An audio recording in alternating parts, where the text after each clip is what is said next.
Hello, this is Dr. Fleury with the After School program.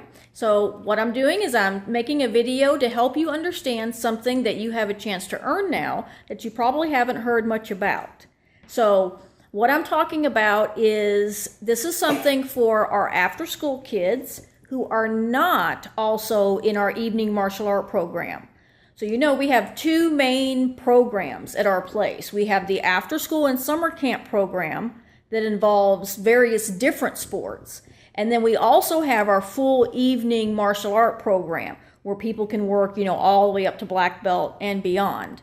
Okay, so I'm talking to kids that are in our after school program, but are not also in our evening martial art program, because some of our after school kids are also enrolled in our evening martial art program. Okay, but if you're not, what you're gonna start doing is working on earning what are called chevrons. So I'm sure you know about, at least a little bit about belts that people earn when they're going through martial arts, but you probably haven't heard much about chevrons. So chevrons are like a V-shaped patch that are worn usually on the shoulder or on the arm of a uniform. You'll see a lot of these in the military. So in the military, they earn different ranks, and some of them are chevron ranks. Now, the chevrons in martial arts, they follow the same color pattern as the martial art belt ranks. So first you have the gold chevron, then the orange chevron, then the green, blue, purple, brown, and red. So as you go up the ladder of the ranks, they get darker. So the darker they are, the more you know, and the better you are, at your moves. So what you'll be doing, you're not going to be trying to earn the full belt ranks because, in after school karate, we do 30 minutes of karate twice a week. And so we don't have time to go into the full training. So y'all are not doing katas. They're called katas or forms. You're not doing those, and you're not doing sparring because it takes more time to train in forms and sparring. Okay, but you're learning martial art moves, so you need to be able to earn something to show how much you know in that. So that's what the chevrons are for. So Mr. Davis, who teaches our after-school karate classes, you know him as Coach Davis or Coach Colin. He started martial arts with us when he was about 8 years old, and so anyway, everybody knows him in the after-school program. So he's on this video, and he's going to show you the moves that you need to learn and to do well in order to get your gold chevron. These are the same moves you've been working on in class. So if you really want to earn that chevron, we're sending you this video so that you can practice over this 2-week break.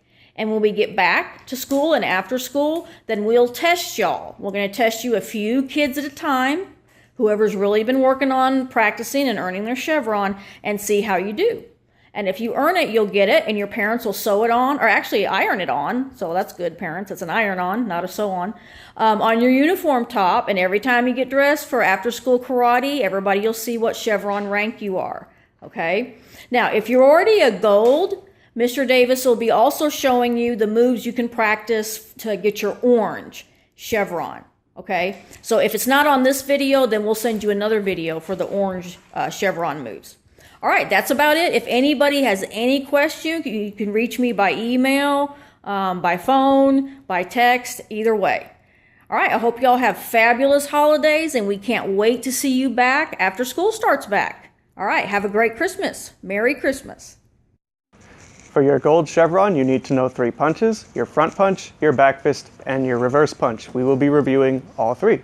So starting from our fighting stance, we're going over the front punch first. This is a quick jabbing motion with your front arm. Extend it straight out in front of you with the palm facing down, and then bring it back in. Simple as that. Now this punch should be quick. So as soon as your punch is straight out in front of you all the way, you need to snap it back in. This should be a quick punch as you're jabbing out. The next punch is our back fist. Very similar to the front punch, but a few key differences. Imagine there's someone in front of you, and you need to go past their guard, their front arm. So instead of going straight out like the front punch, we're going to put a bit of a rounding motion, going past their guard, aiming for the back of the head, hitting with the back of our fist, as the name implies. Now you're still using the front arm, you're just hitting with the back of your fist. Again, going around very slightly past their guard to the back of their head. Just like the front punch, you want to snap it back in as you're punching out. It should be a fast punch. Finally, our reverse punch. Before you punch, take the hand on your chest and turn it so the palm is facing towards the ceiling. This is the hand we'll be hitting with. Just like your front punch and your back fist, you're going to quickly jab your arm out and then back in. Now notice as I punch that my palm turns towards the floor.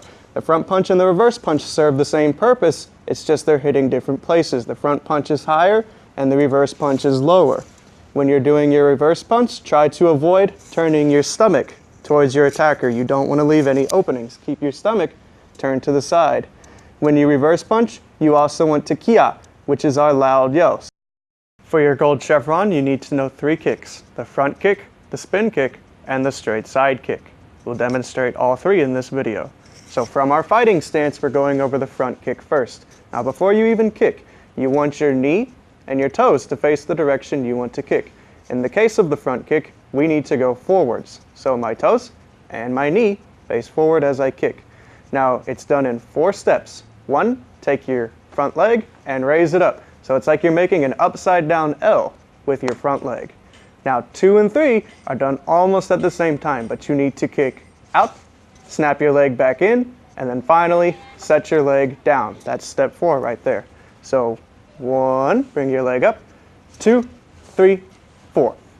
Now when you're kicking though, you need to go fast. Just like your punches, you snap those in. It's the same thing with your kicks. So if I were to do a full front kick, I snap it in quickly and then set my leg down. Now I'm turning to the side so you can see it a little bit clearer. I fold up, out, in, down. When you're kicking, you want to kick at least to your waist or where your belt is at.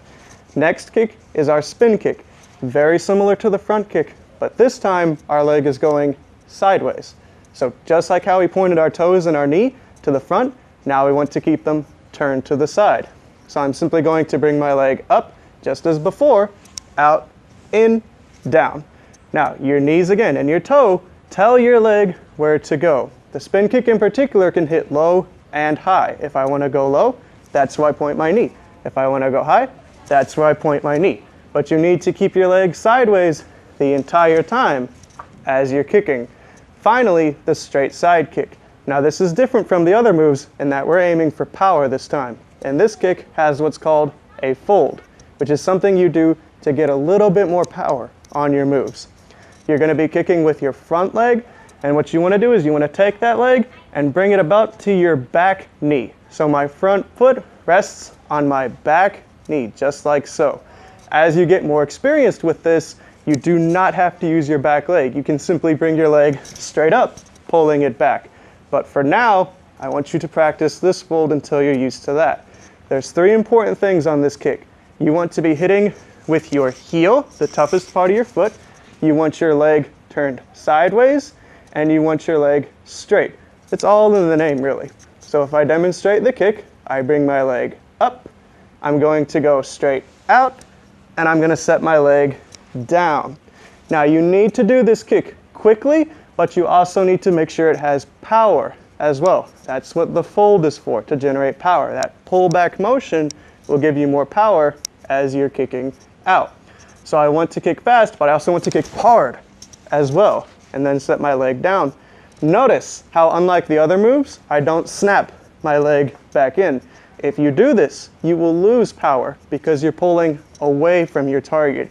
You need to follow through with your kick, let your leg go out, and then set it down. When you're kicking, just like with your other kicks, you want to be kicking at least to the waist or a little bit higher. Due to the way I'm recording this, I cannot kick higher than I am right now, but if I were to actually kick, I would be aiming for the chest area. For your gold chevron, you need to know 3 blocks: the high block, the middle block, and the low block. Now before we even go into the blocks, we need to go over something called the middle stance, which all of your blocks will be done in. I want you to take your front arms, bring them straight out, and pull them both back on your sides with the palms turned up towards the ceiling. This is called chamber. You're going to widen your legs just a little bit, about shoulders width, and you're going to bend your knees down about halfway as if you were squatting. This is called your middle stance. It gives you a little bit more support than standing still, especially if someone is coming in at you. These are the stance we'll be doing our blocks in. The first block is our high block. Every block has a fold. For the high block, you're going to take your arms and you're going to cross them down in an X shape below your legs right here. Take your right or left arm. It depends on which arm you want to block with. In this case, I'm blocking with the right arm, so it's on top. I take my right arm, I'm going to bring it over my head in what is a bit of a diagonal L shape. My other arm is going to go in chamber, like my middle stance. So the high block, as you can see, is blocking the head. If I want to switch arms, it's the same thing, but I have to fold first. So I fold down with my left arm on top this time, and then I block. Now remember, we have to do this from a middle stance. So as you're blocking, you need to have your knees bent as well. Next block is the middle block. The fold is the same, but the blocking motion itself is quite different. I'm going to start with my right arm. So we fold down, making an X. I want to take my arm and imagine I'm scooping with a shovel. I'm going to scoop down and around and out to my side, while the other hand goes in chamber. So the middle block can block two things. One, it can block something coming straight in at you. The fold and the scoop deflects moves coming straight in, but it can also catch moves coming from the side as well because of where my arm is at. So this is actually a dual purpose block, making it very effective. If I want to block with the left arm, it's the same thing. Fold down with the left arm in front, scoop out to the side, other hand in chamber. Now as a quick note, when you're blocking, your chamber and your block need to happen at the same time. And these are all done from a middle stance. So I go down, block, down, block. Finally, the low block. On this fold, I'm going to go up instead. When you fold, you need to go opposite of where your block is going to go to gain more momentum, which will get you more power.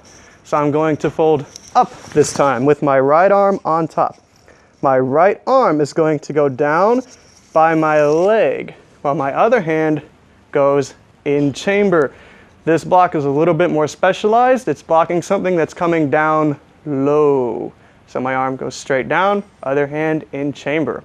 If I want to block with the other arm, left arm folds up, down by my leg, other hand in chamber.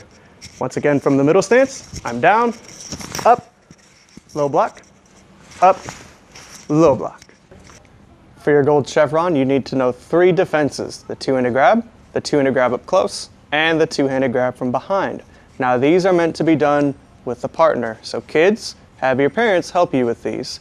Helping me today is Sam. Now the first thing we need to do is we need to bow to each other as a show of respect. We're not trying to hurt each other, we're simply practicing our moves. Sam will be the attacker, I will be the defender. That means Sam will be grabbing me.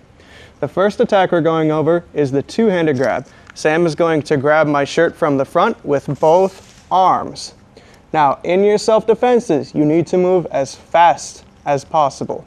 So what I want to do first is I want to take my arms, I want to grab his elbows. I need to grab before I defend. I'm going to take any leg, it doesn't matter which one you use, but I'm going to pull that leg back. What I'm going to do is I'm going to knee to the groin and I'm going to kia. So I knee, kia, and let go. Once the self-defense is over, the attacker will let go. Both of you will go back to just an idle position. One more time, Sam's going to get me in a two-handed grab. I'm going to grab the elbows, pull my leg back, knee, and kia, and then he'll let go. The next attack is the two-handed grab up close, similar to the two-handed grab, but this time when he grabs me, he's going to pull me into him. This is a little bit more menacing right here, so we have to move a little bit faster. Since we don't have our legs to use, we're going to use our arms instead. What you're going to do is you're going to take both hands and you're going to cup them very slightly. You're going to box the ears and you're going to kia. Now when we say to box the ears, you're going to pull your hands back and you're going to slam into the ears as hard as you can. Now notice throughout these defenses, I have not made contact once. Just like in your classes, you never make contact during practicing. If someone attacks you for real, then you defend yourself. But in practice scenarios, never make contact. Once I have boxed the ears, I'm going to push away and get into my fighting stance. You want to follow this rule for every self-defense, but especially when they're up close on you like that. You need to get distance between you and the attacker. One more time, he's going to get me in a two-handed grab up close. I'm going to put my arms up, cut my hands slightly, box the ears, kia, and then push him away from me into my fighting stance. Our last defense is the two-handed grab from behind. As the name implies, I'll be turned around this time with my back towards Sam. He's going to grab me in a two-handed grab. Now for this defense, you can use any arm you want. I'm going to use my left arm. I'm going to raise my arm up towards the ceiling. I'm going to turn to face Sam. But as I'm doing that, my arm that I'm using, my left arm, is going to wrap his arms up tightly so that he can't get away. I'm going to take my free arm. I'm going to palm to the nose and kia. Once more, he's going to get me in a two-handed grab from behind.